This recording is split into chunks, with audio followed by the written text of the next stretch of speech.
Hello my dear friends, welcome back to Gyan Sagar. My self प्रेरणा देशपांडे। और आज हम लोग यहाँ पे पीवाईक्यू डिस्कस करेंगे आपका gender equality MDC paper. Okay, ये आपका सेम वन रांची यूनिवर्सिटी का आया हुआ क्वेश्चन पेपर है।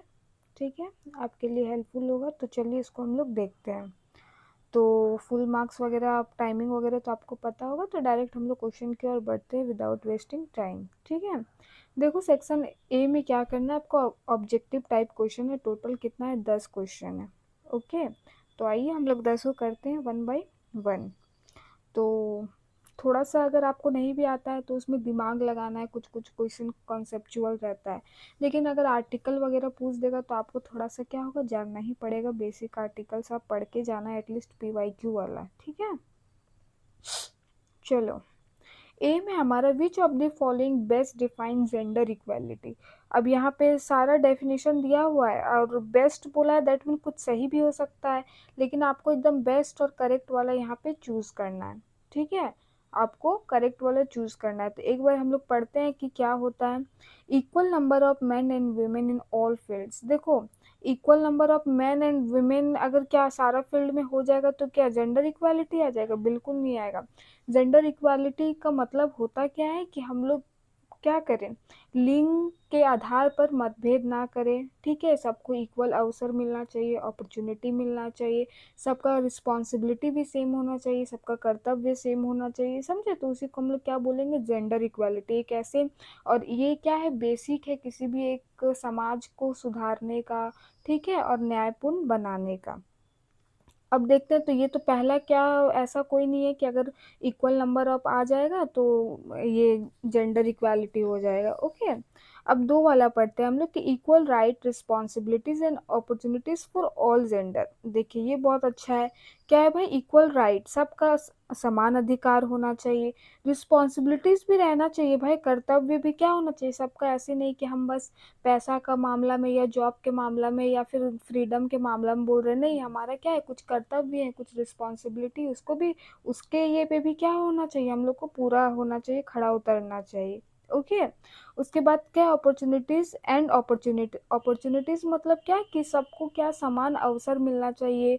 कि वो समान अवसर मिलना चाहिए कि कोई भी जगह में पहुंचे। हो सकता है वो राजनीति हो सकता है वो शिक्षा हो, रोजगार हो। ठीक है, तो सबको क्या मिलना चाहिए, समान अवसर मिलना चाहिए। तो ये ऑप्शन हमारा बिल्कुल सही होगा। क्या होगा कि equal right responsibilities and opportunities for all gender. All gender मतलब male, female and transgender. Okay, चलिए। फिर आपका giving more power to women in society, ये सब नहीं है। अगर आप ज़्यादा पावर दे देते हैं तो क्या वो जेंडर इक्वालिटी कहलाएगा? बिल्कुल नहीं। फिर women working outside the home. देखिए आजकल क्या है ना कि महिलाओं को और ये को यही लगता है कि वो घर से बाहर निकलेंगे तो क्या जेंडर में इक्वालिटी आएगा? नहीं भाई, इसके साथ क्या है, हम लोग का ये भी एक पहलू है, लेकिन इसके साथ क्या और बहुत सारी चीज़ें हैं जो हमें उन्हें क्या करना पड़ता है, पूरा करना पड़ता है। ओके, चलिए। फिर बी में आपका which international document promotes gender equality as a human right. तो कौन सा अंतर्राष्ट्रीय दस्तावेज लैंगिक समानता को मानव अधिकार के रूप में मान्यता देता है? तो आपका द मग्ना कार्टा है, द यूएन चार्टर है। ठीक है, उसके बाद आपका the universal declaration of human right है, और थर्ड में है द क्योटो प्रोटोकॉल। तो देखिए ये सब एक दो ग्लोबल वार्मिंग का है, एक तो एजुकेशन से है, लेकिन ये जो जो हमारा थर्ड वाला है ना, ये थर्ड वाला ये हमारा होगा। ठीक है, यूडी एचडी इसका फुल फॉर्म है। हो सकता है आपको फुल फॉर्म भी पूछ ले। ठीक है, और ये दिवस कब मनाया जाता है? तो 10 दिसंबर को मनाया जाता है, क्योंकि इसी दिन इसका क्या हुआ था, स्थापना हुआ था 1948 में। कि सबको क्या मिलना चाहिए, इक्वल राइट, अपॉर्चुनिटी सारा मिलना चाहिए। और ये किसके द्वारा कौन से आर्टिकल में कहा गया है? तो आर्टिकल 2 में कहा गया है। ठीक है, समझ में आया? सी में हमारा which term described unfair treatment based on a person gender. हम ऊपर हिंदी से क्वेश्चन पढ़े थे कि नहीं? अच्छा, एक दो क्वेश्चन मैनेज कर लेना, क्योंकि मेजोरिटी में हिंदी वाले रहते हैं तो वही पढ़ेंगे। ठीक है, लिंग के आधार पर पक्षतापूर्ण व्यवहार को क्या कहा जाता है? अगर लिंग के आधार पर देखते हैं हम कि लड़की है तो इनको हम अच्छा से वो कितना बड़ा पोस्ट में है उसको हम लोग बेवकूफ़ी समझेंगे। ऐसा होता है ना, बहुत सारे मेल का ऐसा पर्सपेक्टिव रहता है, सोचता है। तो यहाँ पे आपका रेसिज्म है, तो ये नस्लवाद नहीं होता है, ठीक है। फिर आपका यहाँ पे जेंडर पैरिटी, लिंग समानता का यहाँ पे तो बात ही नहीं है, यहाँ पे अनफेयर वाला हो रहा है, तो क्या बोलेंगे आप लोग देख लेना कि पैरिटी की इम्पैरिटी है, ये सब डाउट में आप पड़ जाओगे। फिर ह्यूमनिज्म तो मानवतावाद है कि ये नैतिकता और हमारे कर्तव्य और मनुष्यता दिखाने से है, तो ये भी नहीं होगा। लेकिन ये जो सेक्सिज्म है ये क्या होगा, लिंगवाद, ये हमारा आंसर होगा, ठीक है। Which term described unfair treatment based on a persons gender, तो हमारा वो क्या कहलाता है, सेक्सिज्म कहलाता है। ये हमारा जो सेक्सिज्म वर्ड है ये कहाँ, बायोलॉजिकल है, ठीक है, बायोलॉजिकल है। लेकिन ये जो जेंडर वर्ड है ना, ये हमारा क्या है, ये हमारे सोसाइटी ने हमें दिया है, ठीक है। जेंडर वर्ड किसने दिया है, हमारे सोसाइटी ने दिया है।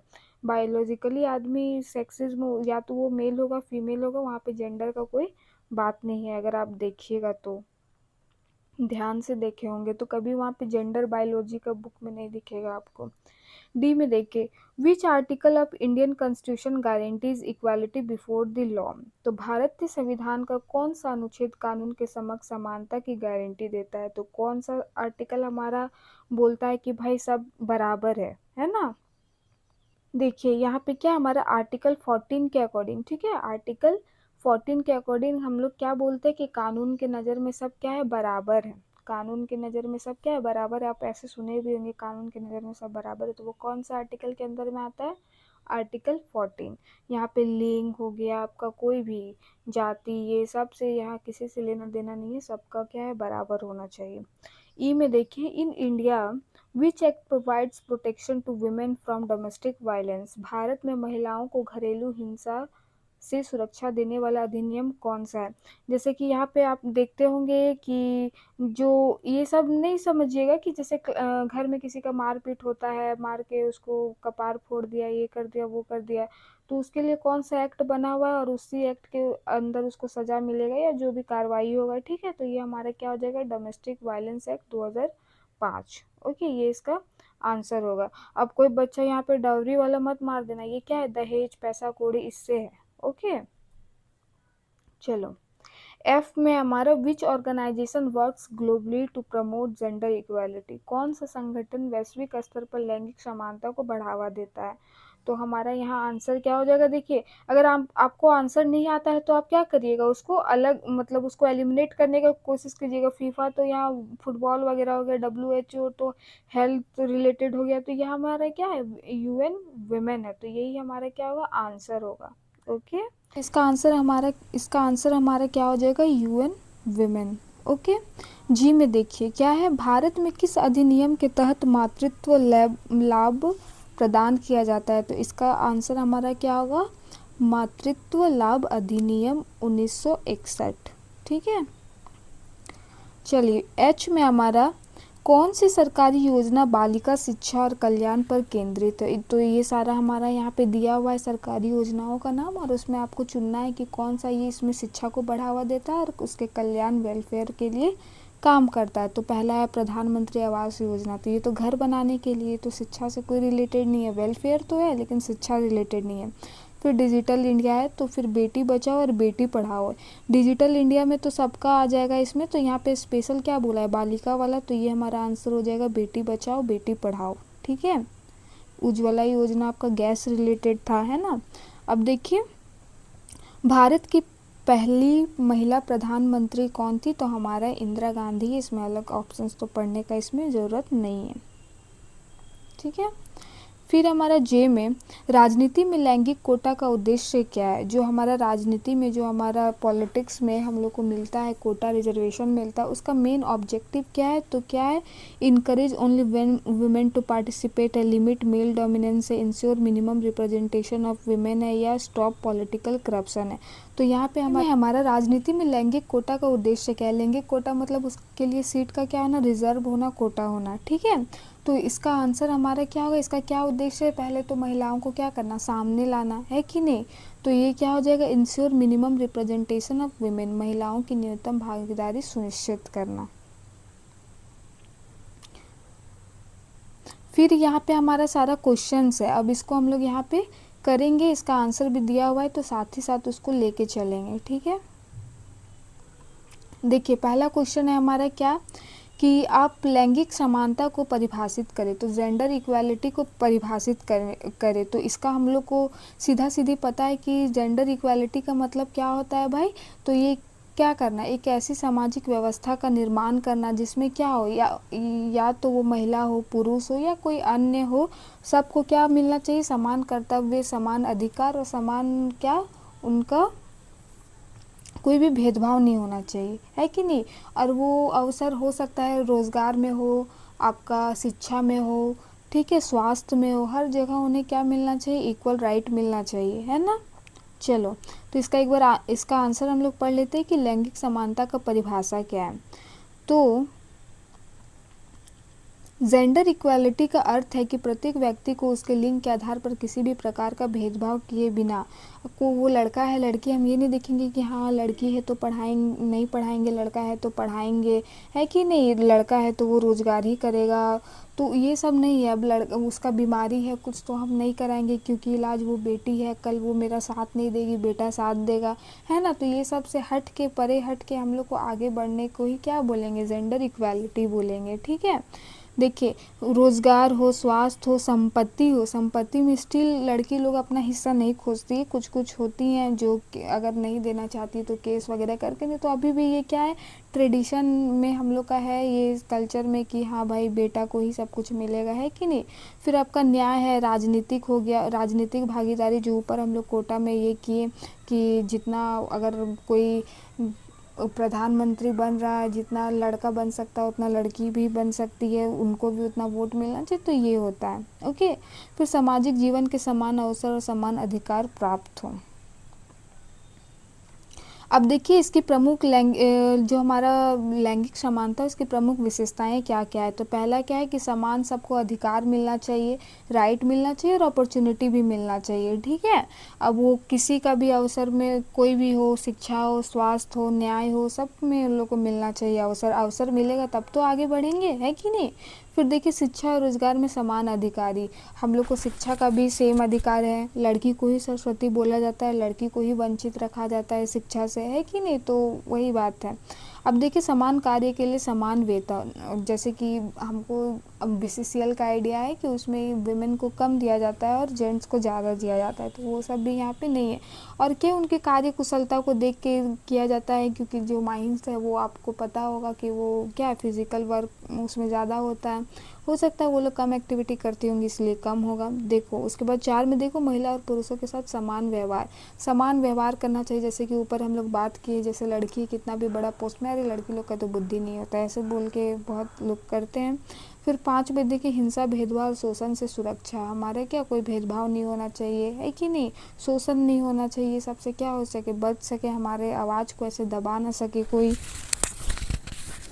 चलो फिर है निर्णय लेने की प्रक्रिया में समान अधिकार, मतलब क्या कि अगर कुछ घर में काम हो रहा है चाहे कुछ हो रहा है तो हमारा भी क्या, हमारे डिसीजन को भी क्या दिया जाए, रिस्पेक्ट दिया जाए, है कि नहीं। अब इसका महत्व क्या है भाई, तो महत्व में देखिए सामाजिक न्याय और समानता को बढ़ावा मिलता है। यहाँ पे क्या हमारे जो समाज में न्याय और इक्वालिटी की बात होता है, यहाँ पे इसको बढ़ावा देता है, यहाँ पे इसको गति मिलता है। फिर महिलाओं का सशक्तिकरण होता है, एम्पावरमेंट जिसको बोलते हैं।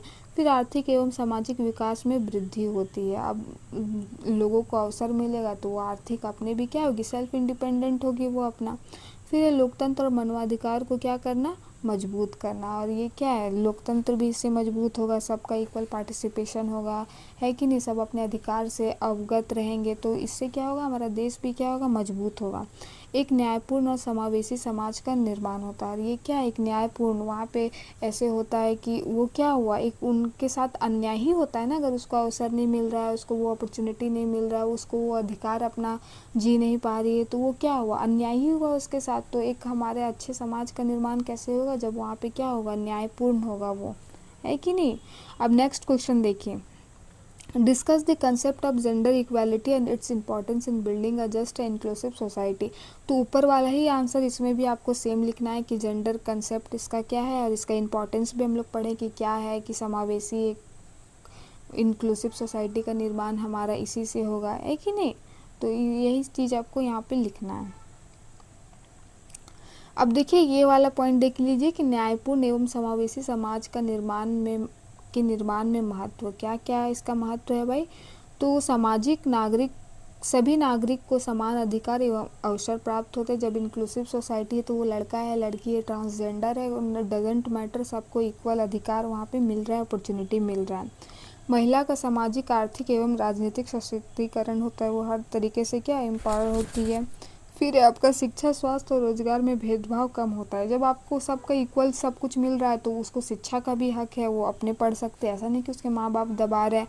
कभी कभी सोसाइटी के कारण कभी लड़कियां घर में रह जाती, कभी कभी उसके खुद के माँ बाप के कारण घर में रह जाती है, आगे नहीं पढ़ पाती है। अभी भी जो वीडियो देख रहे हो सकता है ऐसे बहुत सारी लड़की हो जो अपने जिद से पढ़ रही हो, उनके पेरेंट्स उनका शादी ब्याह करवाना चाहते हो, होगा कि नहीं? तो ऐसा नहीं कि बस हमारा समाज ही खराब है, कभी कभी हम खुद खराब हो जाते हैं, है कि नहीं? और हम ही से समाज बनता है, तो बस वही है।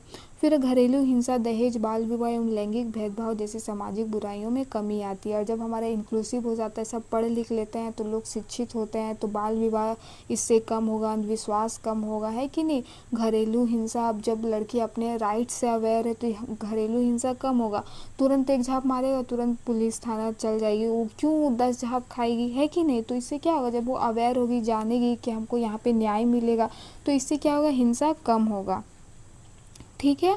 फिर देखो 5 में देखो कि लोकतंत्र मजबूत होता है तथा निर्णय प्रक्रिया में महिलाओं की भागीदारी बढ़ती है। इससे लोकतंत्र मजबूत होता है और डिसीजन भी क्या होगा, इसमें डिसीजन जो बनेगा उसमें महिलाओं का भी पार्टिसिपेशन होगा, भागीदारी होगा। 6 में हमारा आर्थिक विकास एवं सतत विकास को गति मिलती है। हमारा जो आर्थिक इकोनॉमिकल है इसमें भी डेवलपमेंट आता है, और हमारे सतत मतलब SDG। ठीक है। फिर 7 में समाज में समानता, न्याय और मानव अधिकारों की स्थापना होती है। तो बस यही लिखना है।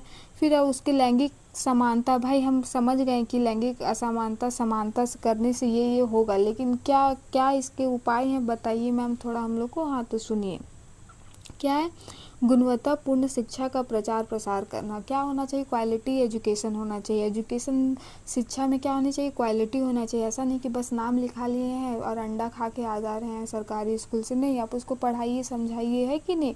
जब वो सीखेगी तभी ना। डिग्री तो बस एक एम है, गोल है, लेकिन करना तो उसका ऑब्जेक्टिव तो कुछ और है ना, कि हाँ भाई हमको ये पढ़ के हमको नौकरी लेना है, हमको इंडिपेंडेंट बनना है, हमको जागृत होना है कि नहीं? फिर देखिए महिलाओं को समान रोजगार एवं समान वेतन। अब इससे क्या होगा, महिलाओं को रोजगार भी मिलेगा और उसको समान वेतन भी मिलेगा। फिर संवैधानिक एवं कानूनी प्रावधानों को प्रभावी पालन। अब जो हमारा सारा संविधान में लिखा हुआ है इतना मजबूत, ऐसा संविधान इतना लिखित तो किसी का नहीं है, तो क्या होगा, इसका भी प्रभावी हम लोग को क्या करना होगा, पालन करना होगा, तभी जाके होगा। महिला सशक्तिकरण योजनाओं का विस्तार, और जो महिला एम्पावरमेंट का जो जो स्कीम है, योजनाएं हैं, उसको और भी क्या विचार विस्तार करना। ठीक है। फिर समाज में जागरूकता एवं सकारात्मक सोच का विकास।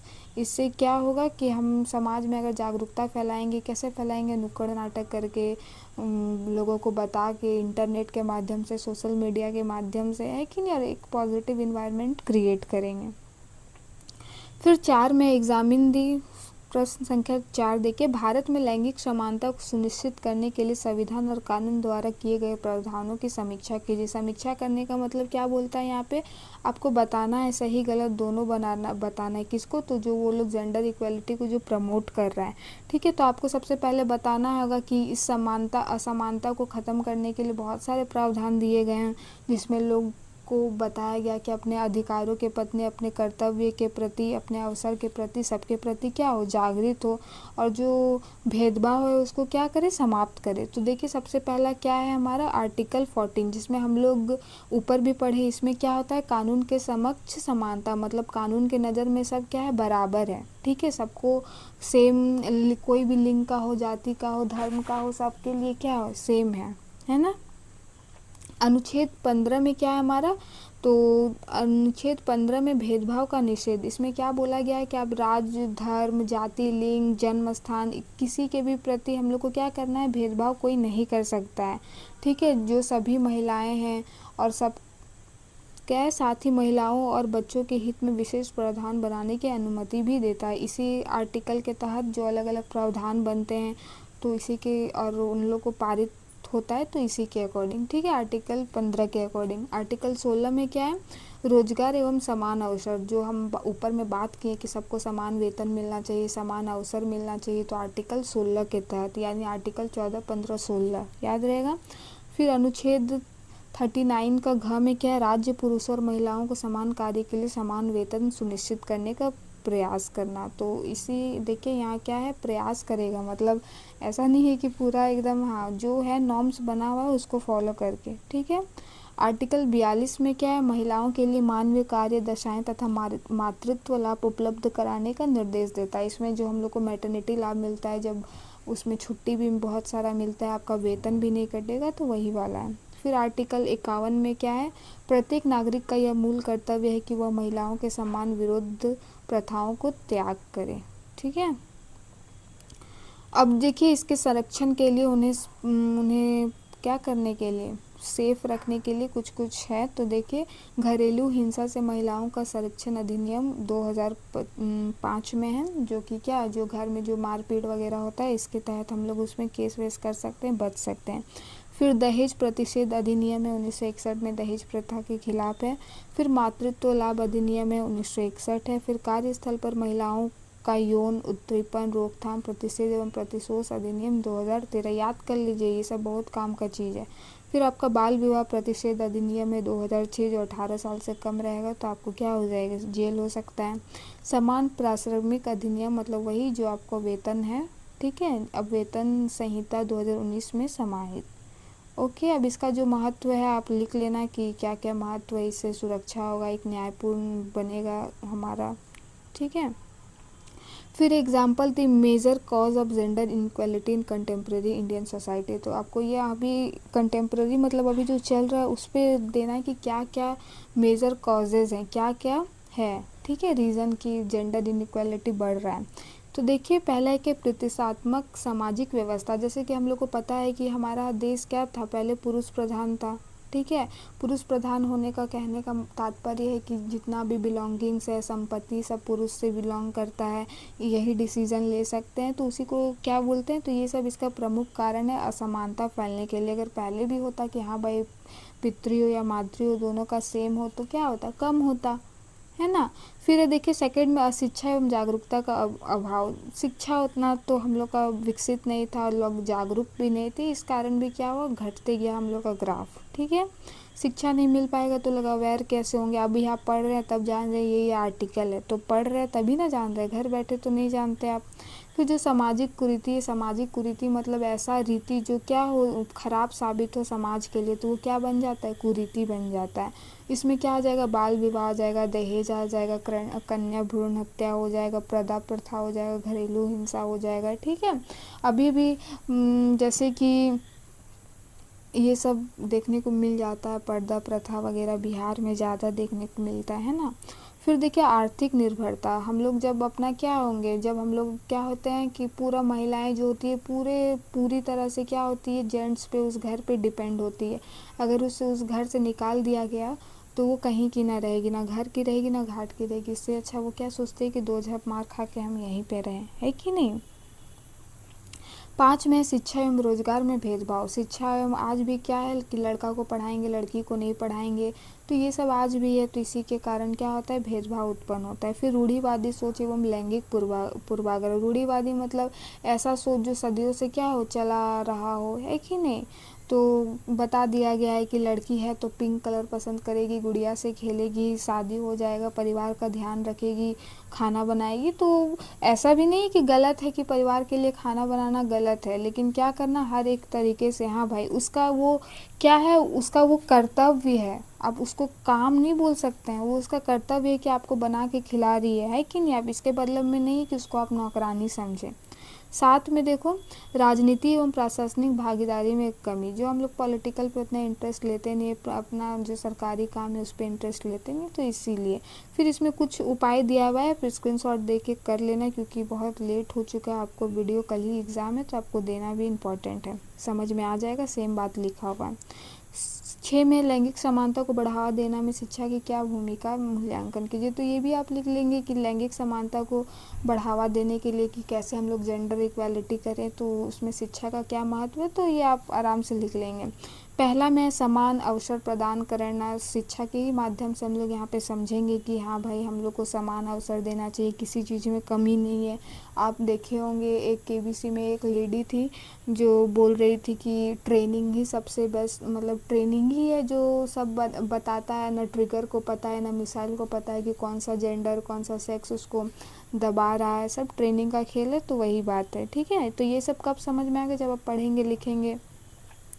फिर आपका जागरूकता का विकास, क्या अपने अधिकार के प्रति, अपने कानून के प्रति, अपने जो हमारा मूलभूत है, तो इस सब के प्रति आप जागरूक होइएगा, तभी आप आगे बढ़ पाइएगा। पहला महिला सशक्तिकरण है, जब आत्मनिर्भर बनिएगा, ठीक है, तभी अपने जीवन के निर्णय ले सकती हैं, है कि नहीं। बिना कुछ कर भी नहीं करें, खाली डिसीजन ले रहे हैं, तो थोड़ी आदमी वैल्यू देगा।